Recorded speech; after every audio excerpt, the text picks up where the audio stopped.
Salut à tous. Aujourd'hui, je me suis dit qu'il était temps de déverser un peu de sel et de parler de problèmes majeurs qui résident dans mon œuvre préférée, Dragon Ball. Alors oui, j'ai quelques soucis et je me suis dit qu'aujourd'hui, il était grand temps d'en parler.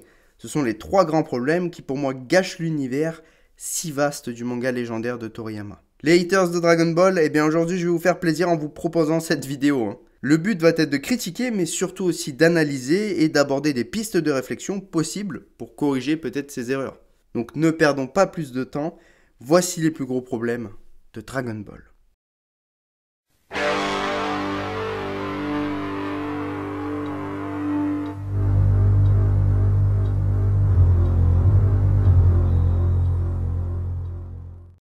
Le premier gros problème pour moi est la démythification, pas la démystification, attention.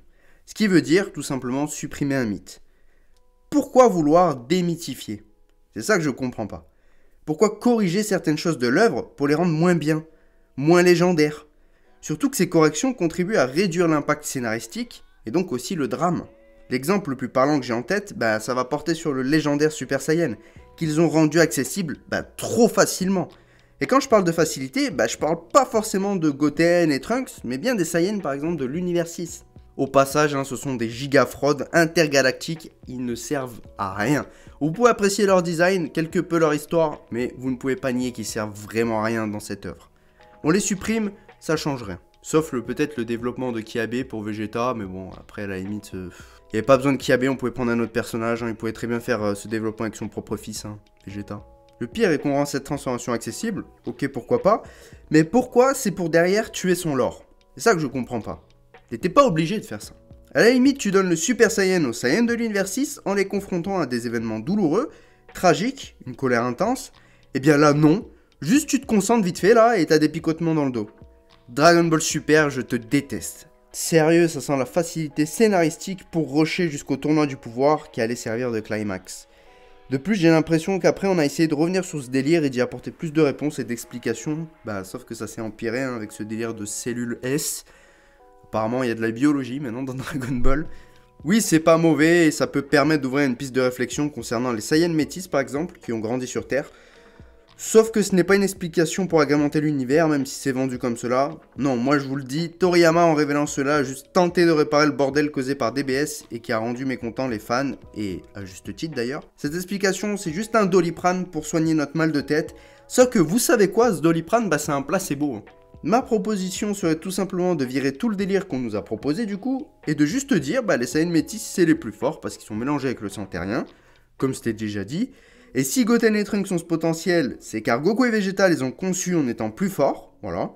Et pour l'univers 6, on va tout simplement dire que, au vu que c'est un autre univers, et c'est un peuple ayant vécu différemment, et qui n'a pas un potentiel équivalent, il a donc un meilleur potentiel, et du coup ils arrivent à se transformer plus facilement, voilà, c'est tout. Je pense que t'as pas besoin de réécrire ou sortir des théories farfelues, et justifier avec des quelconques picotements, machin, je sais pas quoi. Non, bien entendu, ça n'apporte rien. Donc en fait, la seule proposition, ce serait de revenir aux bases, quoi, tout simplement. Mais vous savez quoi, ce problème de Super Saiyan, il va s'étendre encore plus loin. Dans la mesure où si tu démythifies le Super Saiyan 1, la suite n'en sera que plus pire. C'est-à-dire que désormais, tous les grands moments comme Gohan SSJ2, Goku SSJ3, deviennent aujourd'hui pour quelqu'un qui va découvrir l'œuvre des événements banals. Pour moi, ça va attaquer la patte et l'identité propre de Dragon Ball, je pense. Et ce qui est problématique, c'est que ça peut alimenter une course à la transformation afin de recréer un engouement, qui je pense est déjà dérangeant à la base pour tout le monde. Réduire Dragon Ball à son schéma scénaristique d'un ennemi fort, boum entraînement, boum transformation, c'est un mal à long terme. C'est pour cela que dès que je vois une autre œuvre utiliser une transformation épique, je prie pour que cela reste juste épique, qu'il n'y ait pas de surenchère. Car je sais pas vous, mais ça permet de voir avec des yeux naïfs et de créer en nous un sentiment génial et des frissons juste indescriptibles. Moi je pense que Toriyama écrivait vraiment selon ses envies du moment et qu'il voulait changer ou apporter des trucs de temps en temps. Il n'avait pas une conscience du détail aussi développée que l'auteur de One Piece par exemple, donc en fait juste il se faisait kiffer quoi. Voilà, parfois ça contredisait l'œuvre, ce qui était déjà établi, mais il s'en fout, c'est lui l'auteur. Moi ça me dérange dans le sens où j'ai grandi avec une certaine information qui se retrouve bafouée plus tard. On a une sensation de mensonge qui prend le pas et c'est très dérangeant.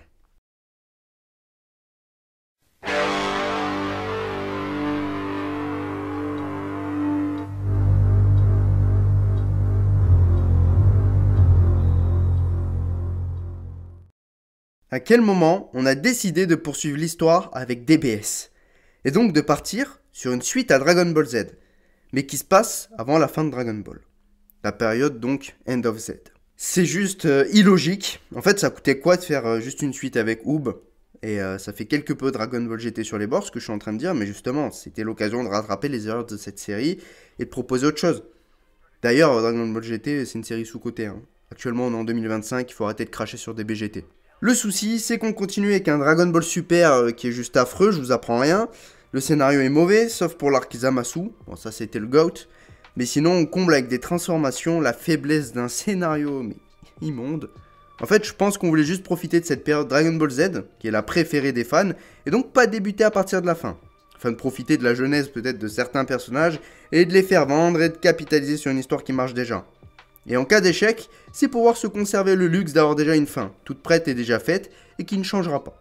Même si on dirait qu'elle va être réécrite, parce qu'au fur et à mesure du temps, on se dit mais comment les événements ont pu se passer entre la fin de Dragon Ball Z, et donc l'arc-bout, et la vraie fin de Dragon Ball. Le gros problème inévitable, c'est que Dragon Ball Super dure trop longtemps et traîne en longueur, ce qui condense tout un tas de choses et fournit un lot d'incohérences monstrueuses. Tout cela va entraîner quelque chose de potentiellement donc inévitable, c'est l'effacement de la fin de Dragon Ball. Au profit d'une réécriture qui à mon avis va être dégueulasse et bien moins intéressante, et qui va nous laisser un sacré goût amer. Et c'est chiant parce qu'on se dit que quoi qu'il arrive, on va être déçu. Parti comme c'est parti avec la qualité Dragon Ball Super, une suite aussi pourrie va donc empiéter sur l'œuvre en or que représente à la base Dragon Ball et Dragon Ball Z. Cette fois-ci au sens le plus clair, ça va attaquer une partie de cette œuvre directement. Et moi ça m'énerve parce que personnellement, la fin, elle allait déjà très bien. Et je vois aucun intérêt à développer avant. Le mieux c'était vraiment une suite directe. Ou peut-être avait-il trop peur d'inclure Oob, ou d'en faire le héros, ce qui effacerait quelque peu Goku et Vegeta, qui d'ailleurs seraient de bien meilleurs personnages en tant que soutien, désormais. Tiens d'ailleurs, ce problème-là dont je vous parle est en lien direct avec le troisième gros problème.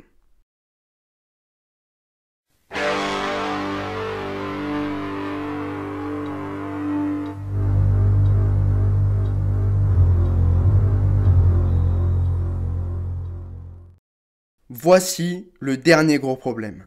Pourquoi la nouvelle génération est mise de côté?